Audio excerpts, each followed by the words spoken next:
시를 낭송하셨을 때 단어들이 이리저리 움직였어요. 말투 자체가 되게 날카롭다라는 생각이 들었거든요.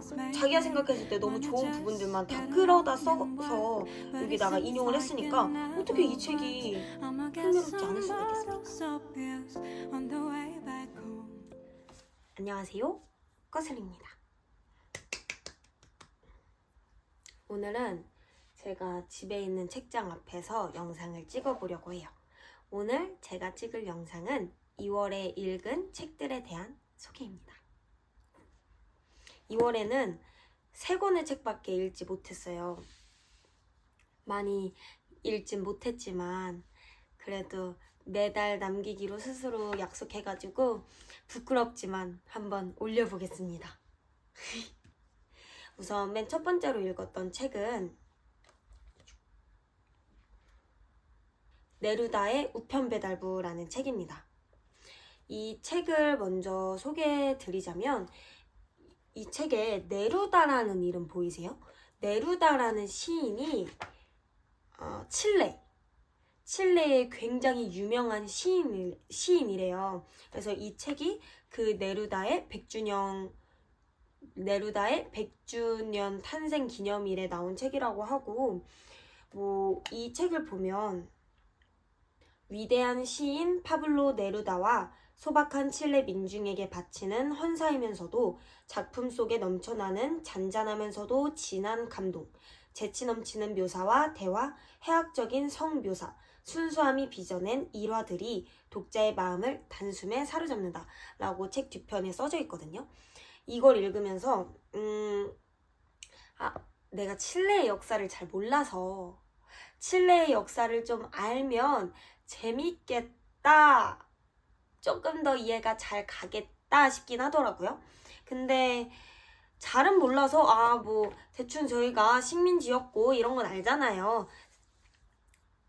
전쟁했고 그래서 많이 힘들었겠구나, 약간 요런 아주 요만한 배경 지식을 가지고 봤는데, 간단하게 줄거리를 설명드리자면 이제 네루다라는 시인이 있고 마리오라는 한 우편 배달부가 주인공이에요. 마리오가 되게 일하기도 싫어하고 그냥 뭐든 다 귀찮은 그런 백수 기질을 가진 한 청년이었는데 이 친구가 이제 우편 배달부 일을 시작하게 된 거예요. 근데 그 우편 배달부의 첫 일이 이제 네루다라는 시인에게 우편물을 가져다 주는 작업을 하면 되는 거였어요. 그러면서 네루다의 집에 항상 가서 요만한 이제 편지 봉투들 가가지고 여기요, 편지입니다 이렇게 일을 하는데, 네루다가 도대체 이렇게 많은 편지들을 맨날 마리오가 가져다 줬는데 네루다가 누군지 잘 모르는 거예요. 네루다랑 친해질 기회도 없었고, 왜냐면 네루다가 친해질 건수를 주지 않았거든요. 하여튼 그러다가 이제 네루다가 술집을 가요. 술집을 가서 이제 술을 마시는데 너무 예쁜 여자가 있었던 거예요. 자기의 천년의 이상형이 있었던 거예요. 그래서 나 이 사람을 사귀어야겠다. 사실 그 여자에 대한 성적인 묘사들이 많이 나오긴 하는데 여성인 분들은 조금 불쾌하게 느껴질 수 있긴 해요. 제가 리뷰를 좀 찾아보니까 불쾌하게 느끼신 분들이 꽤 많더라고요. 근데 저는 그냥 문학 자체로 읽었기 때문에 그냥 이렇게도 묘사 가능하구나 싶긴 한데, 이런 마음이긴 해도 그래도 좀 그렇긴 해요. 성적인 묘사가 좀 약간 여기서 역한 느낌? 뭔지 아시죠? 그런 느낌이 있긴 한데, 어쨌든 마리오가 그 여자에게 너무 반해가지고 안 되겠다, 나 이 여자를 사로잡아야겠다 해서 네루다한테 막 가요. 네루다한테 가가지고 이제 메타포를 이용해서, 메타포라는 것도 모르지, 시 좀 써달라, 나 이 여자에게 바칠 헌정시? 어쨌든 이 여자에게 러브 포임을 쓸 건데 좀 써달라 이렇게 부탁을 하는 거죠. 근데 부탁을 하려고 하는데 일단 이 네루다랑 친해져야 되잖아요. 그래서 네루다의 책을 막 읽어요. 책도 안 읽었던 애가 이게 뭐야 이러면서 막 읽어요. 읽는데 어머? 읽다 보니 뭔진 모르겠는데 아름답다는 느껴지는 거예요. 이 시가 되게 좋다라는 거를 느끼면서 이제 네루다랑 뭐 이렇게 얘기를 하면서 네루다랑 친해지고 네루다에게 메타포를 배우고 이제 좀 시에게 한 발자국 다가가는 그런 마리오인데요. 사실 저도 아직 시를 재미나게 읽지 못해가지고 시가 그렇게 위대한가? 시가 그렇게 좋나? 라는 생각을 가지고 있긴 한데 이 책을 읽으니까 시를 좀 읽고 싶어지긴 하더라고요. 그래서 여기에서 좀 귀여웠던 게 마리오가 메타포라는 의미를 딱 알고 나서 막 이런 얘기를 하거든요. 네루다가 막 시를 막 낭송해요. 그 다음에 어때? 이상해요라니 이런 신랄한 비평가를 보았나? 아닙니다. 시가 이상하다는 것이 아니에요. 시를 낭송하시는 동안 제가 이상해졌다는 거예요. 친애하는 마리오, 좀 더 명확히 말할 수 없나? 자네 이야기를 들으면서 아침나절을 다 보낼 수는 없으니까. 어떻게 설명해야 할지요. 시를 낭송하셨을 때 단어들이 이리저리 움직였어요. 바다처럼 말이지. 네, 그래요. 바다처럼 움직였어요. 그게 운율이란 것일세. 그리고 이상한 기분을 느꼈어요. 왜냐하면 너무 많이 움직여서 멀미가 났거든요. 멀미가 났다고? 그럼요.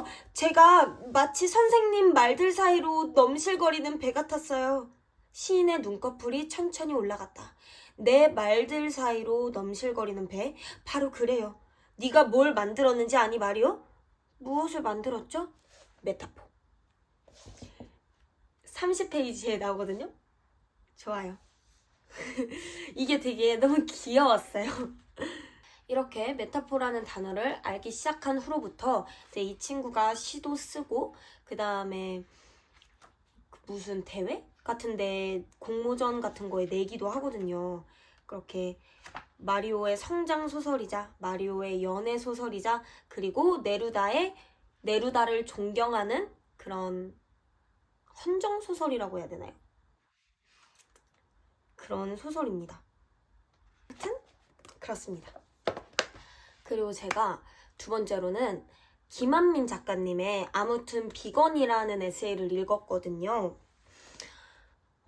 이 책은 사실 이슬아 작가님 인터뷰집을 보면서 비건이라는 거에 다시 한번 생각하고 그 다음에 김한민 작가님의 말씀이 굉장히 마음을 울려가지고 김한민 작가님의 아무튼 비건이라는 책을 도서관에서 골라서 읽었는데요.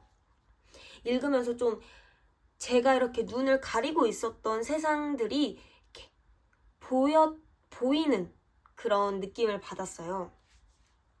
사실 비건이라는 거에 대해서 제가 진지하게 생각을 해본 적은 없었거든요.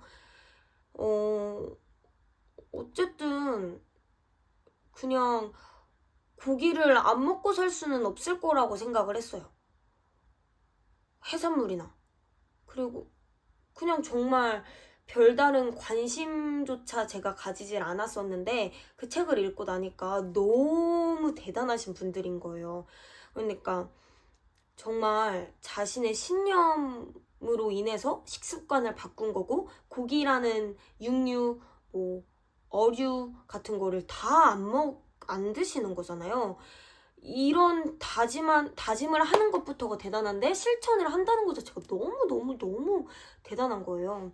그리고 보면서 이제 막 거의 끝부분에 김한민 작가님이 비건에게 사람들이 묻는 질문에 대한 답변 20가지를 이렇게 짜르르 정리를 해주셨는데 사실 보면서 김한민 작가님이 좀 그런 말투 자체가 되게 날카롭다라는 생각이 들었거든요.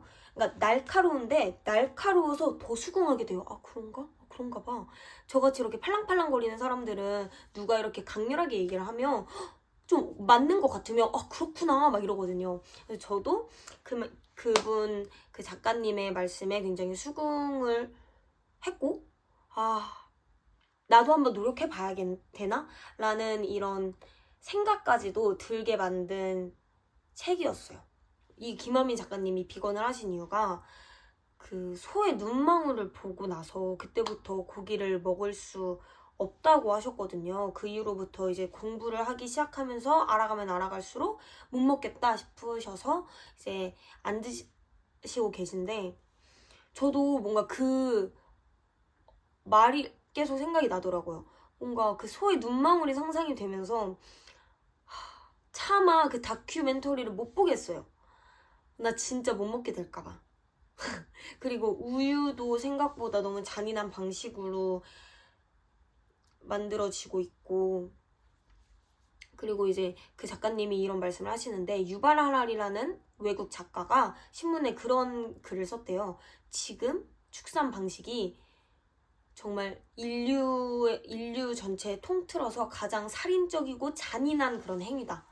이제 나중에 봤을 때 너무 비인간적이다라는 평가를 받을 수 있다. 뭐 이런 식으로 글을 쓰셨다고 하는데, 뭔가 그걸 보니까 너무 동물들의 죽음을 내가 당연히 여긴 것 같다라는 그런 생각이 들더라고요. 그래서 좀 동물 생명이나 비건에 관심이 가시는 분들은 읽어보면 정말 좋을 것 같아요. 그냥 입문서 느낌? 비건 입문서 느낌? 그리고 마지막 세 번째로 읽은 책은 아무튼 시리즈의 아무튼 메모라는 책인데요. 이것도 그 이슬아 작가님의 인터뷰집을 보고 정혜연 PD님이에요. 정혜연 PD님이 너무 멋있어가지고 나 읽어봐야겠다 해가지고 읽은 책인데, 아무튼 메모는 소장하고 싶어요. 제가 친구한테 소개를 해줬는데 그 친구도 소장하고 싶대요. 이건 제가 약간 이 작가님은 제가 글을 좀 보니까 굉장히 지적이시고 좀 자신만의 꿈이라고 해야 될까요? 이 인생의 목표가 딱 뚜렷하신 분인 것 같아요. 사실 인생의 목표나 내 관심사가 뚜렷하면 그 사람이 너무 매력 있어 보이잖아요. 이분이 딱 그런 느낌이에요. 그래서 그분이 가지고 있는 생각들이 이 책에 잘 묻어나 있어가지고 나도 이렇게 살고 싶다, 나도 이런 사람이 되고 싶다라는 생각까지 들게 만들었어요. 이분이 지금은 메모를 하고 계시지 않다라고 말씀을 하셨거든요. 역설적으로. 근데 메모를 한창 할 시기가 있었대요. 그게 너무 힘들었을 때, 내가 어떤 길을 가야 될지 모르겠을 때 메모를 하시면서 되게 위안을 많이 받으셨다고 해요. 45페이지에 한때는 사회가 나를 제 맘대로 소유할 뻔했던 적도 있었다. 스스로 생각하지 않으면 사회가 그 일을 하고 만다. 스스로 생각하지 않으면 내 생각의 자리를 다른 사람이 차지하고 만다. 결국은 대다수의 시선에 의존적인 사람이 되고 마는 것을 피하기 어렵다. 62페이지에 오늘도 나는 나의 그림자로 살았다. 슌보르스카 시인의 말을 빌리자면 다들 자신의 그림자로 살기로 했는데 그림자는 아무도 공격할 수 없기 때문이다. 이제는 다른 사람들과 똑같아지려고 애쓰는 것만큼 흥미롭지 않은 것도 없다. 67페이지. 메모는 재료다. 메모는 준비다. 삶을 위한 예열 과정이다.